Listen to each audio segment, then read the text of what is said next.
Madam Clerk, you want to do the roll call? Don Duffy, Here. Stacy Hessel, here, John Ray Timer, Here. Brian Bissonette. Do we have, who's online? Neither one. And Chris Russ. No. Okay, let's do the pledge. I pledge allegiance to the flag of the United States of America and to the republic for which it stands, one nation, under God, indivisible, with liberty and justice for all. The agenda's been set. Anybody have any additions or corrections to the agenda? If not, it'll go as stand. Public comments. Anybody want to be? Certified? Right? Should I certify? Yeah, This meeting has been noticed to the public and news media as required by section 19.84 of the Wisconsin statute. okay, thank you. So public comments. Anybody online? You have Ken Pearson and Sherry Beckman online. No. No. Okay. You've all had a chance to look at the minutes. Can we get some motion? I'll make the motion. Moved, Second. Seconded by John. All those in favor say aye. Aye. Opposed, no. Very well, it's approved. Okay, Sawyer County Agricultural Fair Association. Anybody have any?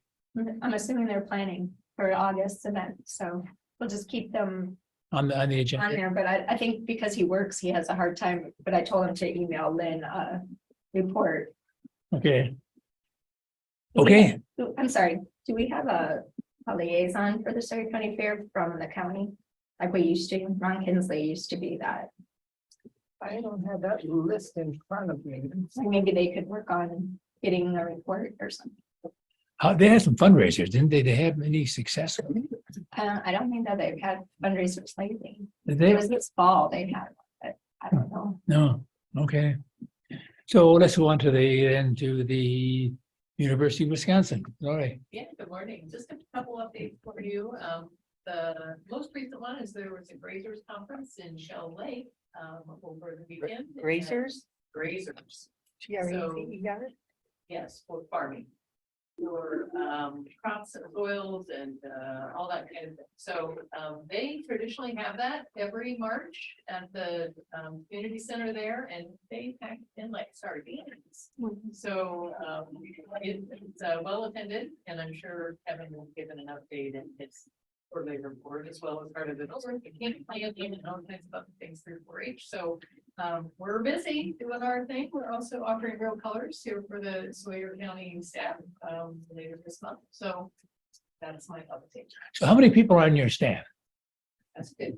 Here in Sawyer, Yeah, there's Donna Okay. and Kim, who does food wise, and Regan, who does community. Okay. management. Good. And Okay. we're free. all right. Anybody, any questions, Glory? Okay, I guess we're on the Hayward Lakes, Jerry. Okay, good morning. Good morning. So I included this arrivalist information, and I know I talked about it earlier this year. So what it is the behavior of a consumer after they've been exposed to some kind of advertising from travelwisconsin.com.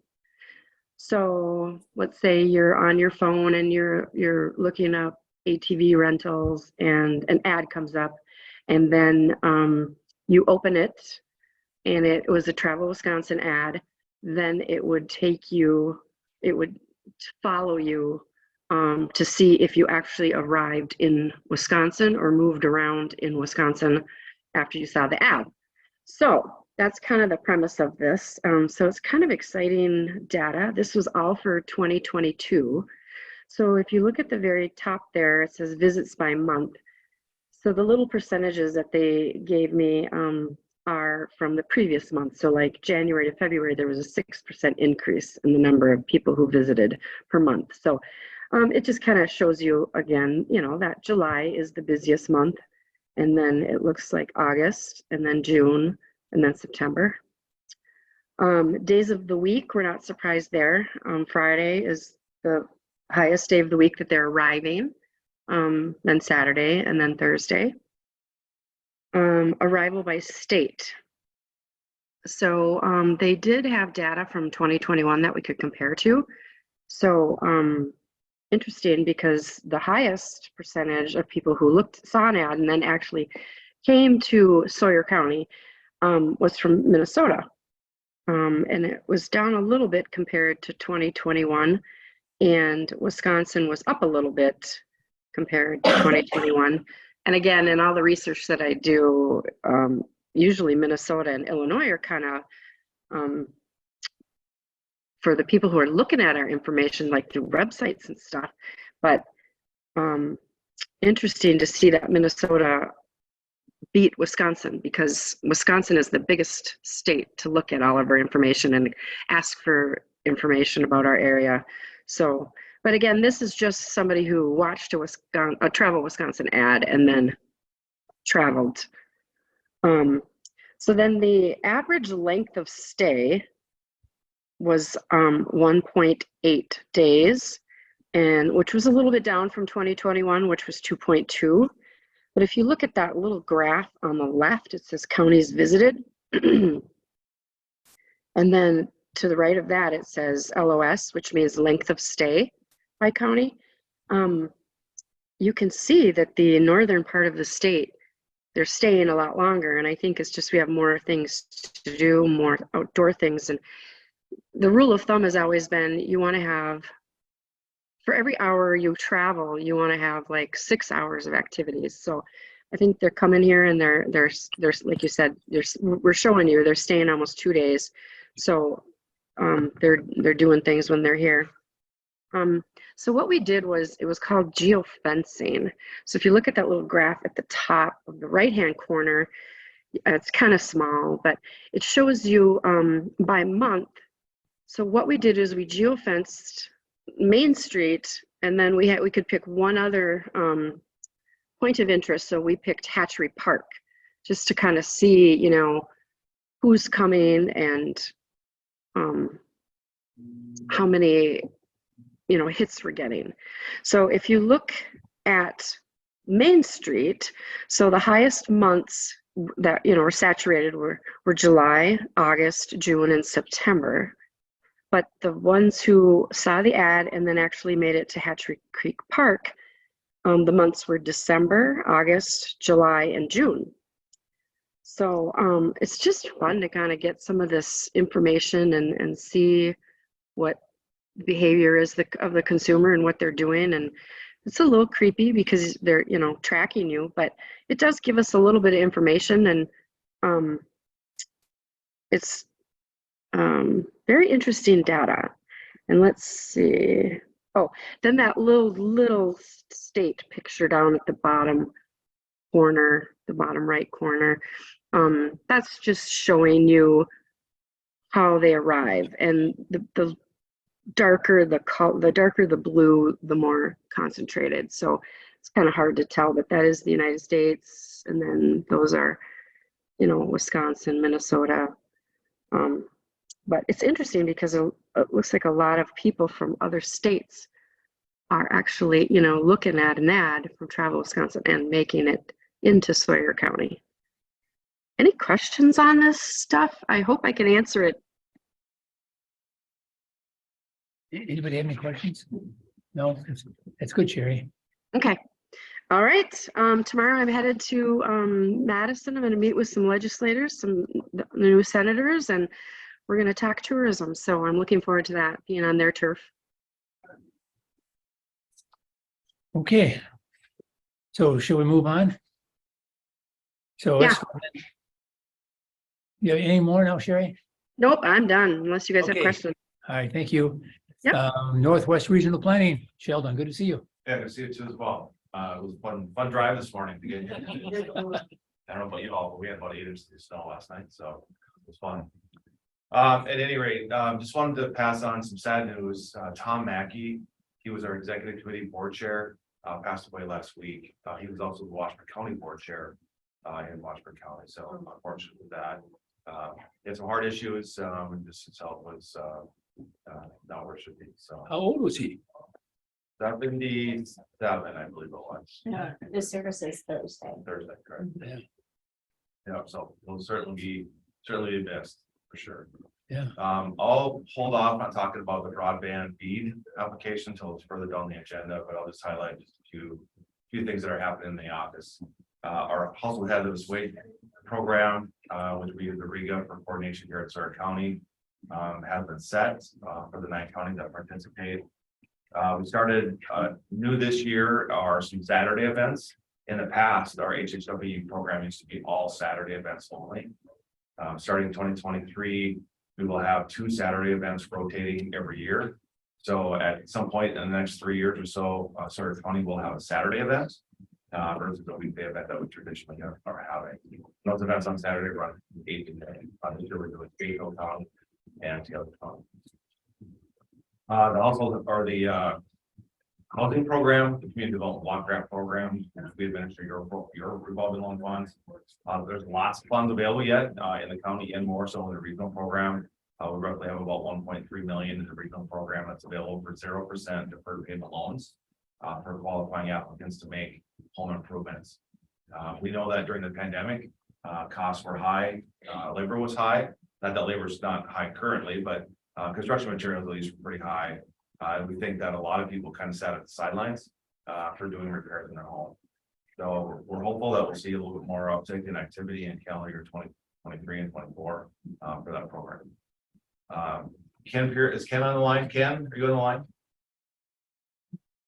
Yep, I'm here, Sheldon. All right. Did you want to just give a quick update on the ED side of stuff? Yeah, you know, the business revolving loan funds are skipping along very well. It's the calls are starting to slow down a little bit. I don't know if people are just a little gun shy on wanting to expand or start up at the moment, or if they're just waiting for, I suppose the more sophisticated ones are waiting for the governor's budget to come out to see how much more free startup money will be available through grants. But the projects we're getting are actually bigger projects and bigger requests. So we're starting to see a lot more successions happening. I think as our available ownership is starting to get older, they're starting to think it's time to retire. Had a lot of calls from upper 60s, lower 70-year-olds looking to sell their businesses. So I think the new wave and the new fad trend in economic development for our area will be finding good successors for the strong existing businesses that we have. And I'm going to meet with a group of Hayward officials, Chris Ruckdashel, Kate, and Stacy here this week to talk about a couple other programs we have at the Revolving Loan Fund program that will bring great benefit to Sawyer County. Thanks, Ken. Appreciate that. And I'll leave it at that right now. Unless there's any other questions that you have about myself or Ken. Okay. Any questions, anybody? No. Thank you. Yeah. Okay, good. Thanks, Sheldon. As far as federal money is concerned, that's going to keep coming and. So far, you know, I mean, the ARPA and all the pandemic funds are there's still some out there, but for at least for the impact of the region, I think they're still at the local level for those communities that still have ARPA dollars to spend or commit to obligate. But we won't see a lot of dollars come back around so much. Good. Okay, thanks, Sheldon. Okay, let's move on. Economic development. Good morning, everybody. Just some updates on basic events that we're putting on here. We do have our committees formed for the Organization for Housing, Broadband, Marketing Events, and then Workforce Training Education. That's just a committee update. So we've got everybody committed to their committees. And next we have for marketing, we're working with obviously for Dalton Hessel, the Northern Nerd. And he did a lot of work during Berkey Week, and then also will be highlighting Three Fly Sisters and Silver Star Market, 2 businesses downtown that will in partnership with economic development. Let's see, we did revamp the newsletter. So if you do want to be on the newsletter list, let me know. You can email me and I can add you there. Let's see here. For some of the grants and opportunities that we're working on, we can touch on the Homes Grant, which is the partnership with Northwood Tech and Impact 7. And basically where we are now is that we've given them a list of about 7 different properties. One of their employees, Carol, came by and did some due diligence to drive around to see what she thinks would be a good opportunity for them. And basically now we've kind of passed the baton on to them to do their work to see what works for them. So they have to do the real estate deal and then move on that. So that's what I have for that update. And if there's anything else, obviously we'll work closely with everybody to make sure that it's done in the right way. So we can help them in that way. Let's see here. We are waiting for the Vibrant Spaces grant to hear about that. That announcement should come in April for the parking lot over by Cranston Bank there. Let's see. There's a few other grants that I'm just learning about and seeing if we would qualify for and whatever. So, and then looking forward to meeting with Ken Pearson there about the facade grants for downtown. And, or I guess it's a revolving loan and for a low interest rate for improving your businesses. And then, so basically for programming now, we've done two days of business boost, which are like no cost consulting with Andy Donahue. We did one in winter, not this Monday, but the other snowy Monday, because it's just a snowy then. And we met with 4 different businesses and they were able to kind of, and they're all very different for needs. But it was really great to be there and kind of help them start to solve some issues within their business. And not that they're full of issues, but just kind of help them, support them. And we have one more planned for it's next or in 2 weeks at the Chamber of Commerce. We already have 2 spots filled of 6, so it's going pretty well. Let's see here. The next week on Tuesday, we have our first Sawyer County social planned. That'll be at the Big Fish Golf Club, sponsored by Excel Energy, and Andy Donahue will come speak about entrepreneurship energy with intention. And basically what that is, it's from 4 o'clock to 5 o'clock p.m. and it acts as the beginning if there's any buddy from like WDC or anybody that wants to get to know people in the business community, they can have a couple minutes to introduce themselves. And then we'll have Andy speak for about 25 to 30 minutes with a Q&A for about 10 minutes and then some networking after. Just kind of allow for that. So somewhat of a business after hours, but more with an education aspect. So that's going to be exciting. That's our first one. And then there's going to be 6 this year, March, April, and May, and then take a break for the summer, and then September, October, and November. And so we are doing different locations each time with different sponsors, each time with different speakers. So just trying to bring people in and get people to know like our local representatives of who's out there that can assist. So, and that's all I have really. So how many members do you have on your board? Right now we have, I think, about 14 board members. And he's part of one of them, yeah. He's an at-large member for And us. are you working full-time now there I'm working about half-time. or half-time? Mhm. Okay. Anybody have any questions? No, I think you're working 2/3. 2/3. That's it, yeah, sorry. Give or take. Well, it's not the contract, but Good, I'm okay. on it. Okay, anybody else have any questions? Okay, if not, thank you. So let's go to the libraries. Molly, you're on first. Okay, a couple things I want to highlight is that we're really excited. Donna and I are going to have similar reports today. We're really excited about some new digital free offerings that you can have as long as you have a library card within the Northern Water system.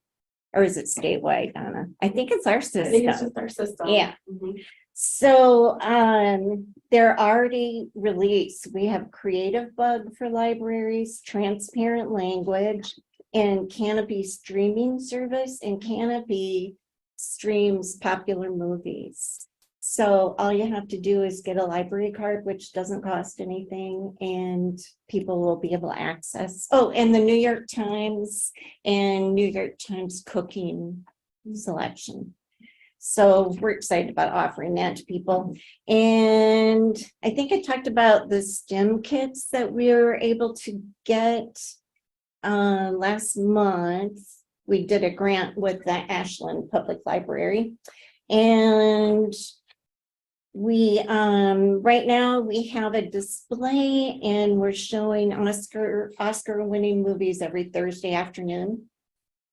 And there's a contest, of course, because Anne always likes to do that to bring people in. And the state park passes program, which we were told initially would end. From what I understand, as long as we fill out that survey, we can still pass them out through the end of the year, which is good because we still have a box full, because how many people are gonna know that they want to go to a state park on June 3rd, say, at this time. So they will let us to continue passing them out. So I'm really happy about that. And it just gives you a pass for one day. It's not an overnight deal or anything, but it's a good deal. I mean, people with big families, carload. So we're excited about that. And Northern Waters just recently asked me to initiate a new library director mentorship program. And I've been assigned to the newish director at Bayfield. She's worked in different capacities, but now she's the director. So that's gonna be fun. And I'm on the NICE committee, which cracks me up because there are about 12 words in the name. So they just reduced it to NICE. And we're working with another library system. I may have mentioned it before. We're investigating to see if we join, if there will be a significant cost savings for the libraries in both systems. So we're meeting pretty often on that. And what else? Oh, we got a donation and we're going to be able to get 4 iPads. And there's a picture in my director's report of this table where you can put the iPads set down where kids can't mess with them, but they can enjoy. We'll load them up with children's activities and programs. So I'm pretty happy about that. And we had the former instructor for I always get the name wrong. It's the Northern Waters Environmental School. Brittany is now working in Solon Springs for a school called Eagles Academy, and she brought a huge group of students in last Thursday, and it was really nice to have that many students in the library again, and they were fabulous.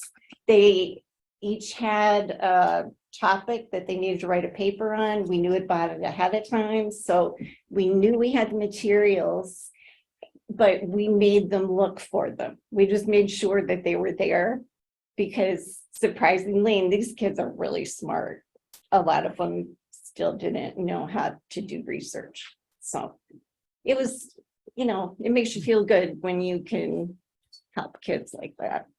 So I think that's it. Do you have any pending grants that look promising? Yeah.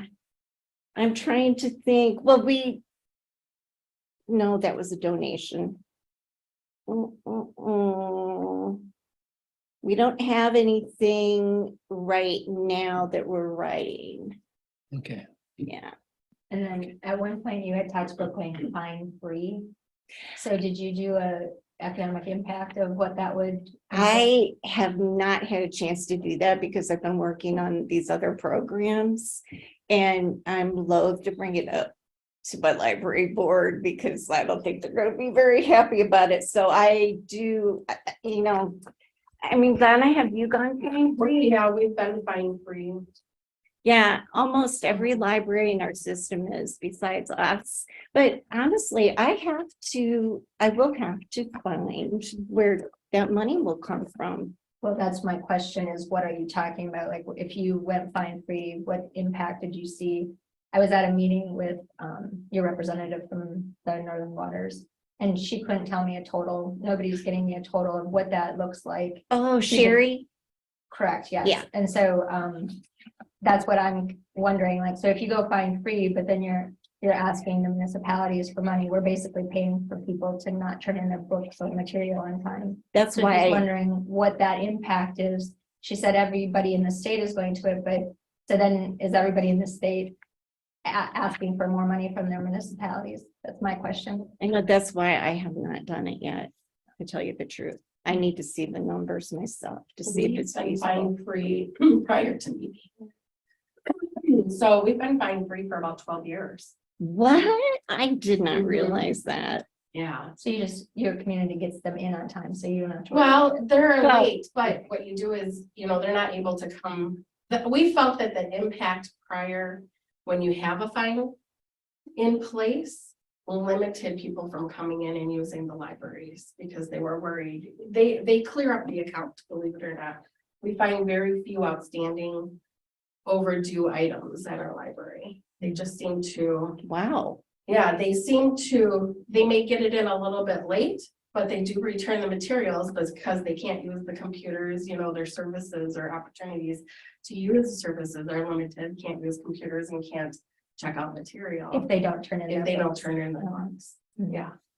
And our hotspots is a big one. We see a lot of people who use our hotspots that used to be late on fit material, but they can't be late in order to check out our hotspots. So it's an incentive to get your things in on time.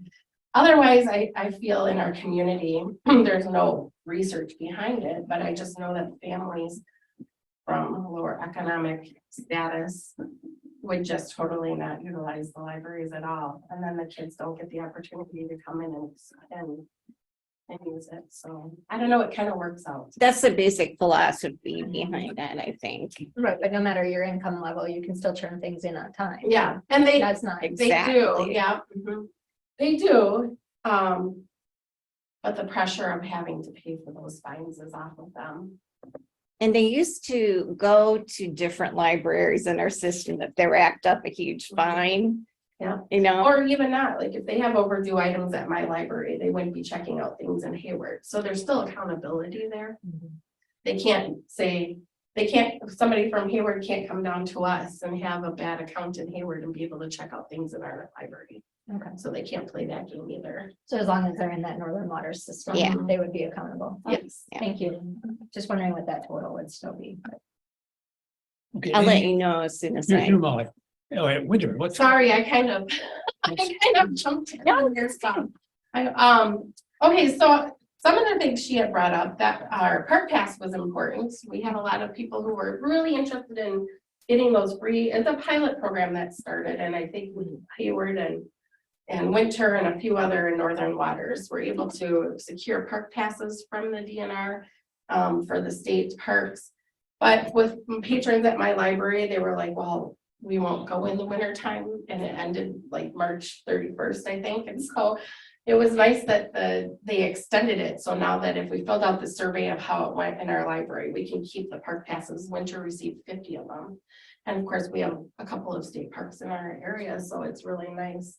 Now they're excited to come and use the state park pass.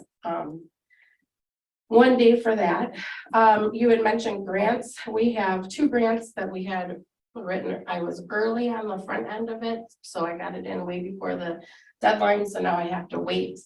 Seems like a long time to find out what the results are, but one grant was for science kits, and I'll find out by the middle of March whether we were accepted for funding. I purchased the kits, they received the funding, we received the funding as reimbursement for the cost of those kits.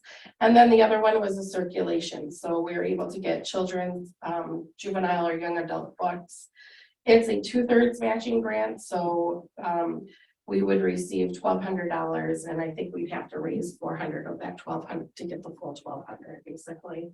We won't find out if we qualify for that grant until I think that grant closes in April or the beginning of May. So it'll be shortly after that.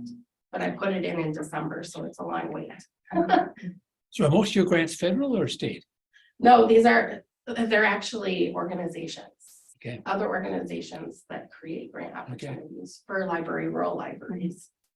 So it's not state or federal. Okay. And then I wanted to tell you, I wasn't able to be here last month, but our board approved $3,500 for reimbursement towards that $25,000 loan we got through Northwest Regional Planning Commission. We're not required to reimburse that necessarily unless we sell the building or we dissolve, but we didn't want that lien on our buildings. So we looked at, knowing that we have the basement projects that we needed to do this last year, we created extra fundraisers.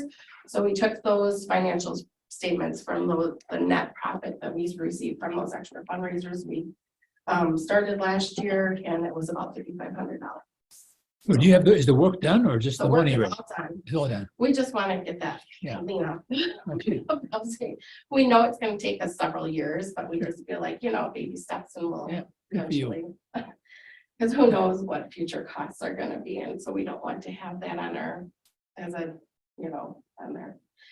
Friends of the Library, we have a meeting tomorrow. We'll be setting up our fundraisers for this next year.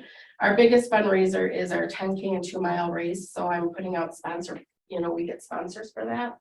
And we profit about $4,000 off of that, so that's a huge one for us, but we always earmark it towards our funding for operational expenses and programming. So we don't use that for our basement part of it, because that helps offset some of our budget, operational budget things. We did receive a huge donation from a local church here in Hayward, and then we're doing outdoor spacing. We have a community garden in the back of our library that we work with the school, and they come down and they do planting, and then the kids come during the summer and maintain the garden, and then in the fall we harvest it and do a community food night from our harvest. And so outdoor spacing was something that we were looking at creating, and that would be fully on donations. So we already got our startup funds. We have a group from our friends of the library, a group that would like to do some research and figure out costing, and then they're going to sell a donation for it too. So we're kind of excited about that.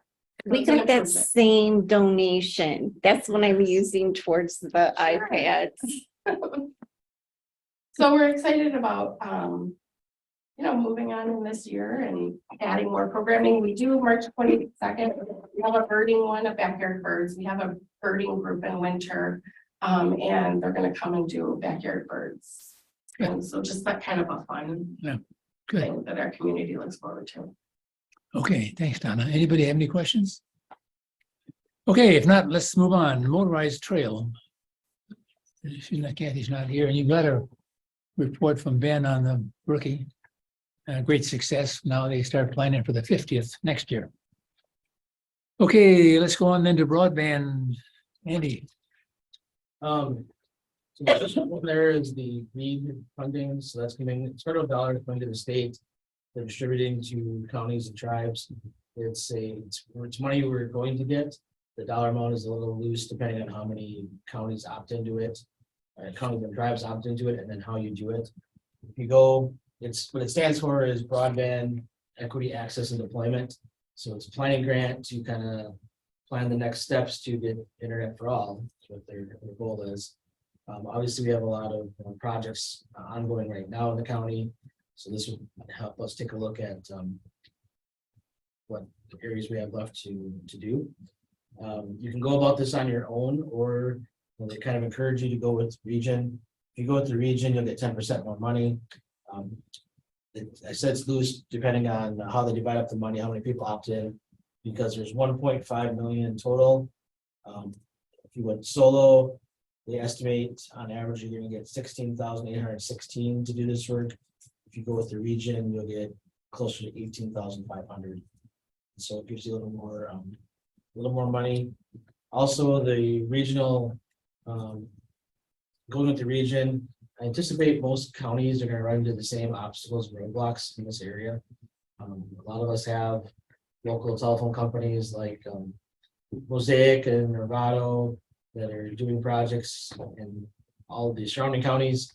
Then we run into some roadblocks with some of the other legacy companies like CenturyLink that we all have to work with. So my take on this was to go with the region. I'm going to let Sheldon talk a little bit more. The BEAD has certain deliverables and things you need to do, and Planning Commission has said they are the designated RE at the Planning Commission, but Visions Northwest at the Planning Commission is the designated regional entity. They've kind of outlined how they plan to approach it. Can you explain that? Yeah, thanks, Andy. So Andy gave a pretty good overview of the BEAD program. It is a planning grant for counties, tribes, to access these dollars. If you were to access the funds on your own, you could use your internal staff to do a planning project or planning activity. You cannot use the funds to match putting infrastructure in the ground or give it to a company to put infrastructure in the ground. It's really a broad-based planning grant. The state is required to have an adopted 5-year broadband plan for the state. And that 1.5 million that Andy mentioned is to help provide regions or counties or tribes to give input into the statewide plan. The local input is due, the first tranche is due by June 19th. To give you, or to give the state your draft vision, your draft goals, do coordination amongst units of governments, infrastructure providers, at the local level or regional level, information on what's happening on the ground. And then it's a 2-year grant to spend that 16 to 18 grand, where once you meet the objectives for June 19th, then you can do a little deeper dive into where are the needs within your respective communities for broadband infrastructure. You can look at data, you can do surveys, other techniques to develop just some more background information. There's counties that have, you know, a large document per se that has their goals and objectives for broadband. Taylor County being one of them. They've already put several $1 million of their own county money into broadband middle mile work right already. And others really are just starting and looking at what they want to do broadband wise. So Visions Northwest was identified by the PSC as one of those regional entities that can provide a regional look at broadband in their respective region. So as Andy mentioned, Visions Northwest covers the Planning Commission's 10 counties, and we staff that group. Crystal Rhodey in our office staff that. Right now, we have Taylor County is the only county that has said they are going to go all on their own. 8 other counties have signed a letter of intent or verbally told us that they're going on the regional approach. So Sawyer County's not in that mix of 10. So we've got 8 committed going regionally, 1 going on their own, and then the conversation you're all having today. Your application is due by, was it 12:30 tomorrow? Yep. And the county would have to submit a letter to the PSC through their portal, identifying whether they want the money, don't want the money, or would be using the regional plan. So we've seen the draft contract from PSC as it relates to what the deliverables are, and they're relatively, for the June 19th, it is convene an initial planning group or provide documentation of meetings of an existing group. Begin outreach to stakeholders in their community, region related to broadband planning, identify preliminary regional broadband vision and draft goals, and identify key barriers and opportunities related to internet for all in their community and region. So one of the things we plan to do with the regional side is to have meetings at either at a regional level or sub-regional level, or perhaps even county-wide, to gather some of that key information that the PSC is asking for by June 19th. And then in the next phase, that next 21 months or 20 months, would be looking a little deeper in having conversations with, or coordinating conversations with broadband providers in their respective communities or across the region to do a little more deeper dive into that. You can use the funds for a lot of different targeted information. So for example, you could conduct outreach to improve the challenge on the national broadband map. You can send flyers advertising broadband listening sessions and digital equity events in the region or community. Get outreach materials translated into other languages. Create models for best practices between public sector and broadband deployment. So there's a bunch of things you can do on that. We haven't fully fleshed this out yet. And I'll step back. We only were made aware of this broadband grant being available to us just a little more than a month ago. So we were blindsided that we were even listed. When I say we, Visions Northwest was even identified as a recipient, because the PSC didn't call us and say, well, hey, we're thinking about having you guys be a recipient of these funds through a regional partnership. We just heard about it after the PSC had already approved their policy. So we're trying to figure out how we proceed with that. We had a meeting of the executive committee a couple of weeks ago, where we talked to the executive committee of the planning commission chairs and alternates or designees on what the strategy should be. Now, unfortunately, Tweed wasn't at the meeting where we spoke to the whole group about that. But the consensus was for sure at our meeting that most of them were going to do the regional approach. And so far, we've got eight of our 10 counties doing a regional approach. So myself and Crystal Rody in our office will be the primary points of contact that will be moving forward on the work effort that's would be laid out here over the next 24 months. Michelle, who makes the decision? You do that, or Andy does that, or who?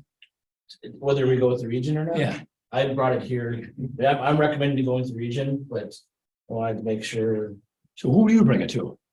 to you. This group. Yeah, Okay, So if we approve it, it's okay. We don't have to bring it to a full board. no, So I'll make a motion to approve to go regional. I have a question, or is it, yeah, Yeah, yeah, the sure. second to go into discussion. okay, I'll second. It may be too late. I'm just out of curiosity, has there ever been the economics done on Starlink as an alternative? I mean, with all the money flowing around, those costs are coming down. I know it's I don't know if that's cheaper, more expensive than paying these, just like $400 for the satellite, and then that's come down over the years too. So I don't know, has that ever been? If a county went on its own, is it cheaper to do that or better? Those are private contracts on. yeah, those are individual contracts with each subscriber. So I don't think the economic, I mean, I think the economics are going to. That question's going to answer itself. I think when we get further along with this, there are going to be locations that it's just not feasible for the telephone company, Right. Those bigger providers with fiber to go to. Right. So if you're, I mean, unless you want to pay to run fiber down your place out in the movies. So that's on the citizen then, not. Right, Starlink is like a direct arrangement with, between the household and the subscriber and Starlink. But like, It's a one-on-one, because you have to have your own. right, we just bought one, so at residential. If Century Tel, whoever's not going in there, my choice is to pay them myself. Yep. Or buy Starlink, and I'm just SOL, I guess. Right. Yeah, that's why the more of these other projects with Novato and Mosaic and Bevcom that get out there, I mean, they'll start coming down everybody's road, but there's enough subscribers on for them to have a return. But I'm guessing at the end, there'll be some roads that they just don't run the fiber down. Right now, all of those projects that are ongoing, when they run down the road, they're hooking up everybody to the fiber. I haven't heard of any limitations on if you have an X feet of driveway that you have to pay some of it. But right now, they're getting everybody hooked up, but at some point, they're just not gonna go into some years, is my guess. I do know Stu Starlink was supposed to get some of the PSC funding, can't remember, it was either the PSC or the RDOF funding from the feds, and they were tentatively awarded it, Mhm. just like the LTD was in the town of Draper. But both of those companies, for whatever reason, are not going to be getting those funds now. So I'm not sure what, I know what LTD happened, but for some reason Starlink is not going to get the money that they were initially awarded. Andy, you earlier were talking about a map that you guys are working on. Do you have that done, or where is that? No, we don't have it done. We're just getting some more maps in as they complete the projects. But it's hard to realize what part of the county is covered, what part's not covered, and how to act intelligently on the project. Yeah, I think we'll have, we just had a meeting with Mosaic. They're getting us there as they finish up the projects. We have the maps, individual maps when they applied for the grants, but we want the maps when they're done to show them. Well, when these grants are all done, what part of the county, what percentage of the county is covered? What's not covered? Shouldn't we know that, or should? That'd be part of the BEAD funding, BEAD planning is looking at coverage areas. I think the UW extension or UW, I think the extension is developing a map, or pardon me, not a map, but a questionnaire that's gonna go out. I know we've all seen probably a lot of broadband, what's your internet service questionnaires, but there'll be another one coming out as part of this BEAD program. So the 1.5 million that's available to the counties and tribes, there are another 4 million that's available that was sliced out to WEDC and UW to do broadband support. So they're doing things on the peripheral as well, and a survey is one of those that should be coming out shortly. Presumably, we would be, or the regional side of it would be pushing that out to our partners, our communities, to try to get more community input, to get more data from collective communities locally that would contribute towards that planning phase that would be done over the next 20 months. And then as part of this, are you advocating for more money from the state to come up north instead of staying down in urban? It will be part, it would be, presumably it would be one of those Mhm. draft goals, Yeah. for sure. Yep. There's definitely a lot of money there. It just never comes north of Wausau. So So what should we be doing now? This group? voting, because we have a second. Yeah, but I mean, what, and your motion is what? Specifically is Could what? be regional, for the regional broadband. For the BEAD grant, for the BEAD BEAD funding grant, to go. And do we have to go to the full board then for that? No, I mean, I don't think so. No. I think I could have, based on the letter, I think I could have made the decision on my own, but I wanted to bring it here Okay, so you guys were aware of it. Okay. And like Sheldon said, part of the issue is ridiculously short turnaround. Yeah. This came out almost about the time of this meeting last month. And I got it, and so I sent an email to Crystal saying, hey, what's the regional plan on this? Like, what are you guys gonna do? They had just got the same email, finding out that they were the region.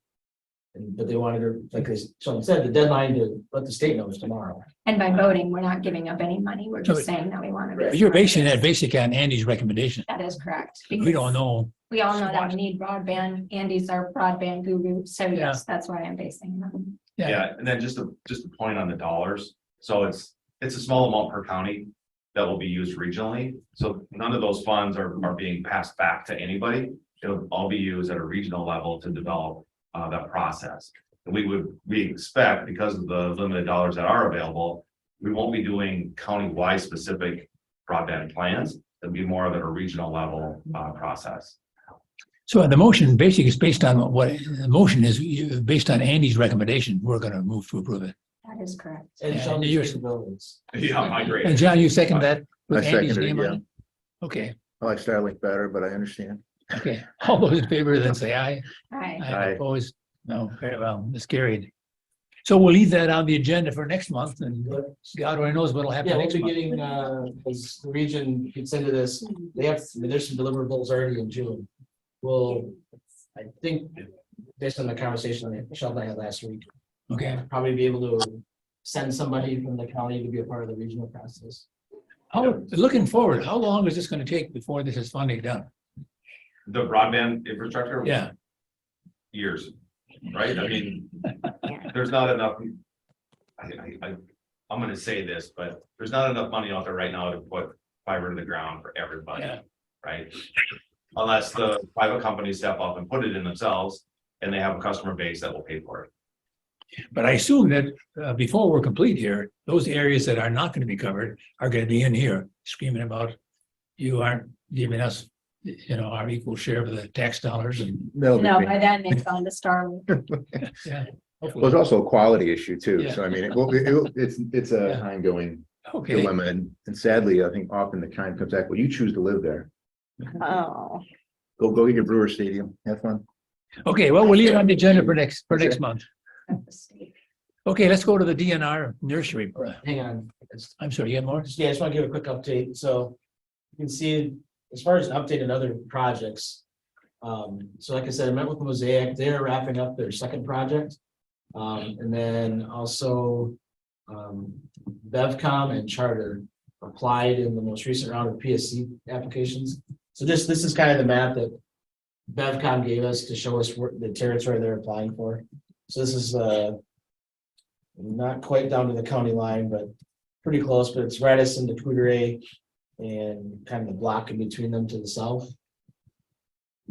And then Charters is in the towns of Spider Lake, Round Lake, and Spider, Round, and Bass Lake. So they're kind of enhancing their current system. So we've just taken the position of supporting anybody that's applying to the PSC in the county. We're not going to sort out if they want to overlap with their competitors. But that's actually good to have some competition, but let the PSC decide which applications they want to fund. So I can probably get you some sort of map next month. I don't know how clean it'll be, but for the most part, the west side of the county is pretty well covered because Nevado's come down from Bayfield County. The biggest, where it gets a little questionable is like you might run into Lumen, what's called CenturyLink, what's called CenturyLink is not called Lumen. And they will say that they have broadband, but in some areas that's only 10-1 speed. It's not the new standard of 25. Exactly. So that's kind of difficult to sort out is, if you look at like the national broadband map, you'll see areas that say they have service. That's where the survey is important to actually talk to the people because, well, the broadband map will show that there's broadband service. It may not be legitimate speeds to be what most people would consider broadband nowadays. And the tribe is dealing with this themselves, or what are they doing? I'm trying to figure out what's going on with the tribe to see if they're applying. There's money in the BEAD grant for the tribe, and they can work with the Great Lakes Intertribal Council. I just found out last week that the person who I had been talking to at the tribe is not there anymore, and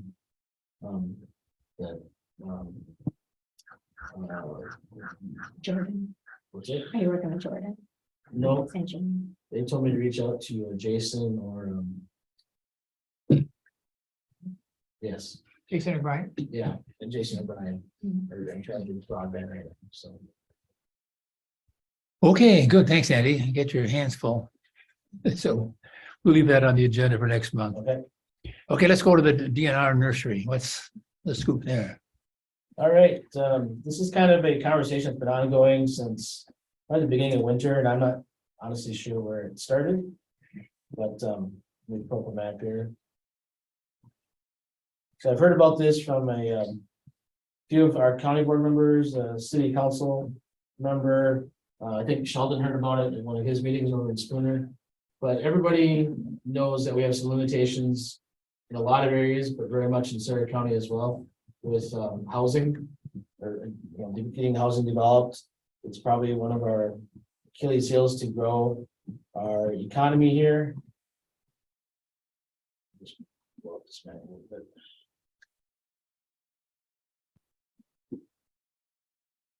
And so the subject of the DNR nursery came up because it's viewed as a very developable piece of property. It's located to the west of town along Highway 63. And I don't know how many years ago, probably 10 years ago or so, the DNR, I believe, stopped using it for, they're not putting any more plantings in. The plantings they had there, the seedlings are growing and they're harvesting them. It's a very nice piece of property as far as it's relatively level. It's next to, in addition to being on the highway, it's next to the trail system. Right next to it too is what I would call the Hayward Industrial Park. I'm not sure that's what they call it, but that's kind of where all the industrial businesses are. And then it abuts the Mamakaga River.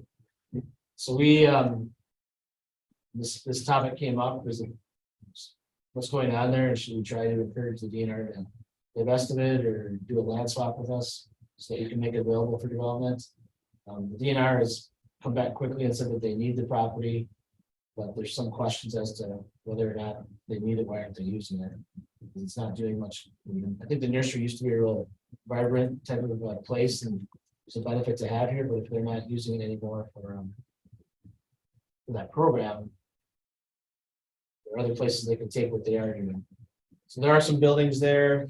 But I guess what I'm bringing here is the conversation's got to the point now where we want to get into a little bit larger conversation with the state, and we really need county to kind of say, yeah, hey, we're interested in this, as we're a division of the state.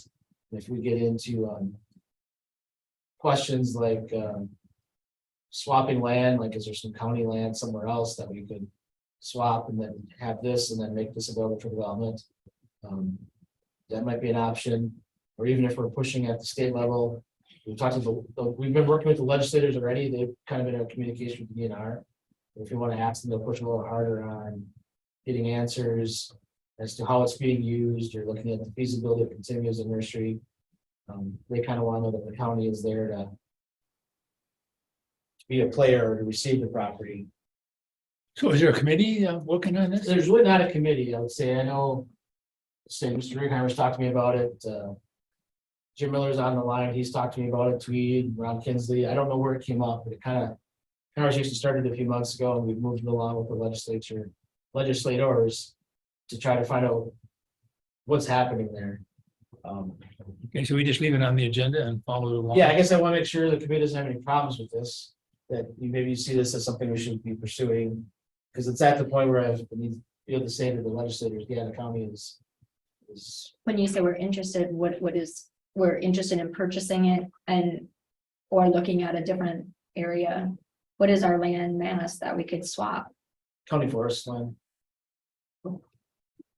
It's about what, 60 acres down Well, there? it's about 140. 140. And this is kind of my sketch, sorry for my chicken scratch, but I looked into the real estate records, you can kind of see that, and I don't know how it became this way, like the DNR owns about half, and the federal government, the Department of Interior owns half.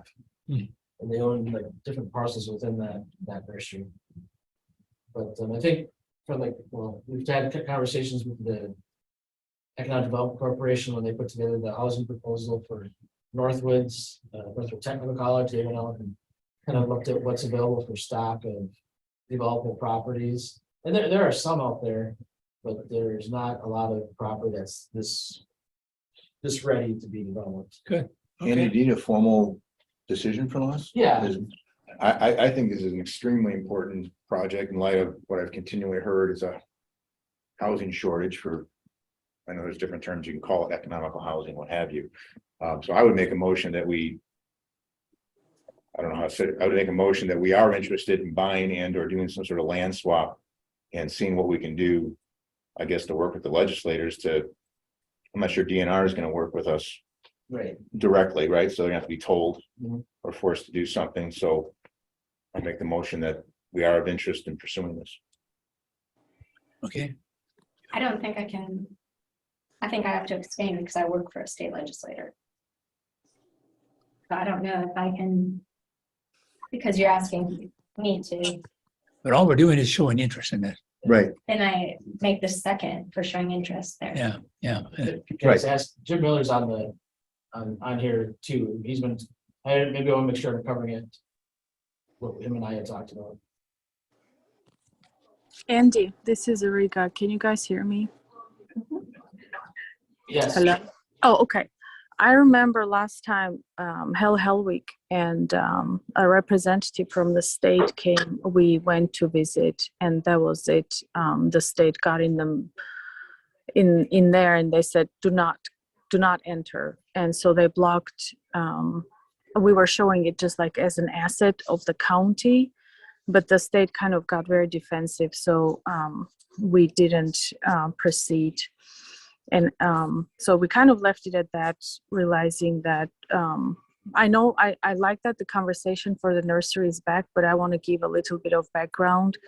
When the county was looking at the land, they were thinking to use it as a food processing facility that would open up for like jobs.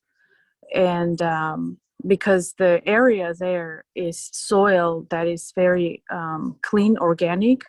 So in between of looking at processing of food, growing some kind of organic product, and establish that processing, because they have the buildings and they have the temperature controlled facilities where that processed foods, maybe it's packaged vegetables or carrots or whatever it would be, could be stored there. So that was the kind of the angle the county was looking at maybe 10 years ago. I'm just giving you a little history so that you are kind of aware of where it was left at that point. And I'm happy that conversation is coming back. Thanks. Okay. Anything further? Jim's still on. Jim, did you have anything you wanted to add? Yeah, I hope everyone can hear me. I think Andy covered most of it. There's definitely the need for housing, and like you said, we're really thin on available lots. I think the proximity to the city, we basically have public utilities right across the street. We're within walking distance to the school, which you all know has got a $49 million new project going on. So the location is ideal, really. It's just a matter of how we acquire it in local hands some way. And I think the county's probably best positioned, but if it's not the county, then maybe the township or city. But somehow we need to acquire that locally so we can start this process. And it'll be a long process, but I appreciate support on this. I think it's important for the growth of our area. Well, Jim, who's taking the lead on this negotiation? Well, I've been working with Andy somewhat and quite a few of the legislators, and I kind of thought we were dead in the water because I think it was mentioned the DNR is not very open to the idea of giving up parcels of land.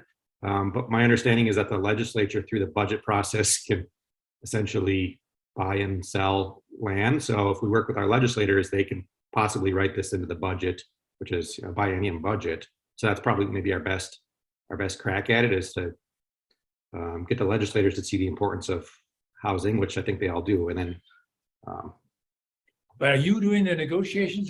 There's no negotiations at this. yeah, there hasn't really been much negotiation, just been talk about possibilities of it. And without local government's support of at least having negotiations, then I suppose we could create an ad hoc or of some sort to start working out some of the details. So I think Jim and I have talked to the legislators together. You and Jim? Yes. Okay, so somebody's leading the crowd here. Yeah. So is that city property, like, right now, is it surrounded by city property? Because it's not township there.